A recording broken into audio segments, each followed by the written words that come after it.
যেতে নাহি দিব হয়, তবু দিতে হয়, তবু চলে যায়।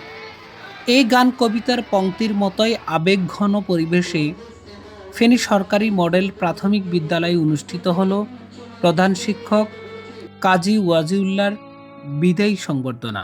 দীর্ঘদিন দক্ষতা, সৃজনশীলতা ও মানবিকতার সঙ্গে পাঠদান ও জ্ঞান বিতরণের মাধ্যমে অসংখ্য শিক্ষার্থীকে গড়ে তুলেছেন বিদ্যালয়ের এই বিদায়ী প্রধান শিক্ষক। অবসরজনিত কারণে বিদায়ের সময় তার চোখে ছিল অশ্রু, হৃদয় বেদনার সুর। শিক্ষক, শিক্ষার্থী, অভিভাবক ও মডেল সরকারি প্রাথমিক বিদ্যালয় শিক্ষকদের আয়োজনে অনুষ্ঠিত এই বিদায়ী সংবর্ধনা অনুষ্ঠানে প্রধান অতিথি ছিলেন উপজেলা প্রাথমিক শিক্ষা অফিসার খালেদা পারভীন, উপজেলা সহকারী প্রাথমিক শিক্ষা অফিসার ও বিদ্যালয় পরিচালনা কমিটির সভাপতি মোহাম্মদ শহীদুল ইসলাম হাজারীর সভাপতিত্বে বিশেষ অতিথি ছিলেন সহকারী উপজেলা শিক্ষা অফিসার আব্দুল মোতালেব সহ আরও অনেকে। অনুষ্ঠানে আগতরা জানান, বিদায়ী শিক্ষকের কর্মগুণে বেঁচে থাকবেন হাজারো মানুষের হৃদয়ে। আর শিক্ষার্থীদের কণ্ঠেও ছিল ভালোবাসা আর শূন্যতার কথা। তারা বলছে, স্যারের বিদায়ী বিদ্যালয়ে এক অপূরণীয় শূন্যতা তৈরি হয়েছে। তিনি বেঁচে থাকবেন অগণিত মানুষের হৃদয়ে।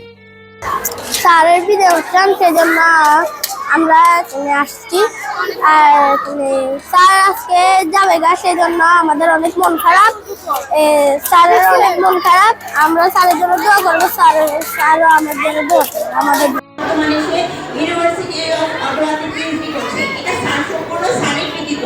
স্যারের দেওয়া ফাউন্ডেশনে আমরা আজকে এই পর্যায়ে এসেছি। আমার পরিবার থেকে যদি 4টা রত্ন বের হয়, সেটা স্যারের কৃতিত্ব। তাহলে বোঝেন যে স্যার যদি একটা পরিবারে 4টা রত্ন তৈরি করতে পেরেছে, তাহলে স্যারের হাতে কত হাজার হাজার রত্ন তৈরি হয়েছে। কোনো মনোপূর্ণতা হয়ে থাকে, আল্লাহর রাস্তে স্যার মাফ করে দেবেন।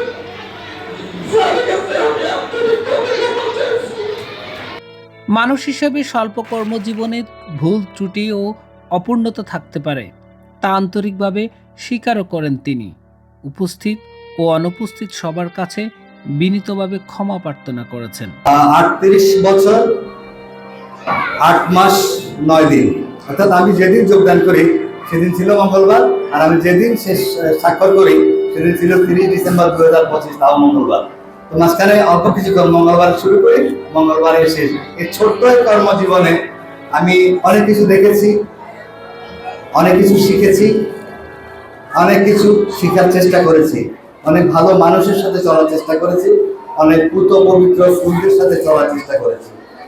আমার এই দীর্ঘ পথ চলায় অনেক ভুল থাকতে পারে, যেহেতু আমি মানুষ, আমার ভুল আছে, ভ্রান্তি থাকবে, আমার অবহেলা থাকবে, আমার কাজে অবহেলা থাকতে পারে, ইত্যাদি ইত্যাদি অনেকগুলো গ্যাপস আমার আছে। আর এই গ্যাপসগুলোর জন্য যারা এখানে উপস্থিত আছেন তাদের কাছে আমি ক্ষমা চেয়ে নেব, আর যারা এখানে নেই, যাদের প্রতি আমার এই গ্যাপস বা অবহেলা আছে, তাদের কাছে আপনাদের মাধ্যমে ক্ষমা চেয়ে নেব। একজন শিক্ষক অবসরে যান না, তিনি থেকে যান তার শিক্ষা, ভালোবাসা আর আলোর মধ্য দিয়ে। কাজী ওয়াজিউল্লাহ তেমনই একজন আলোকবর্তিকা। জনতার কণ্ঠ, নিউজ ডেস্ক।